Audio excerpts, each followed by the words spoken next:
పవన్ కళ్యాణ్ గారి మీద మీ అభిప్రాయం ఏంటి? అతని రాజకీయం పైన కూడా మీ అభిప్రాయం ఏంటి? అంతా బాగానే ఉంది సార్.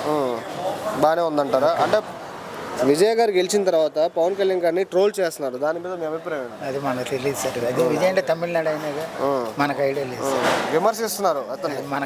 మనకు ఐడియా లేదు. ఓకే, డిప్యూటీ సీఎం అయిన తర్వాత పవన్ కళ్యాణ్ గారు ఏమరకు డెవలప్ చేశారు? డిప్యూటీ సీఎం అయిన ఉప ముఖ్యమంత్రి అయిన తర్వాత ఆయన రాష్ట్రానికి ఏమాత్రం అభివృద్ధి చేశారు? బాగానే చేస్తారు. ప్రజల సమస్యలు ఎంతవరకు పట్టించుకుంటున్నారు? బాగానే పట్టించుకుంటున్నారా? ఓకే, అంటే ఇప్పుడు ఆయన గెలిచిన తర్వాత హైదరాబాద్ నుంచి విజయవాడకి, విజయవాడ నుంచి హైదరాబాద్కి తిరగడానికే సరిపోతుందని అంటున్నారు ఆయన. దాని మీద మీ అభిప్రాయం? మాకు తెలియదు కదా సార్. తెలియదు అంటారా? మాకు ఇంకా మోటార్లు మోసుకోవడం చేయడం అంతవరకు మాకు తెలుసు. మీరు వింటారు కదా. అసలు నాకు అది ఇష్టం, ఇంట్రెస్ట్ ఉండదండి ఈ రాజకీయం అనేది. సరే బాబాయ్, ఒక్క మాటలో ఆయన సీఎం ఫ్యూచర్లో సీఎం అయ్యే ఛాన్స్ ఉందనుకుంటున్నారా? చెప్పాం కదా సార్, అదంతా అదంతా భగవంతుడు దయ. ఒక్క మాటలో దయ. పవన్ కళ్యాణ్ గారి గురించి చెప్పాలంటే ఏం చెప్తారు? ఇదేం తెలియదు సార్, చెప్పండి. ఆయన మీద మీ అభిప్రాయం ఏంటి? ఇంతవరకు పర్లేదు, బాగానే చేస్తున్నారు, చెందుతున్నారు. ఓకే.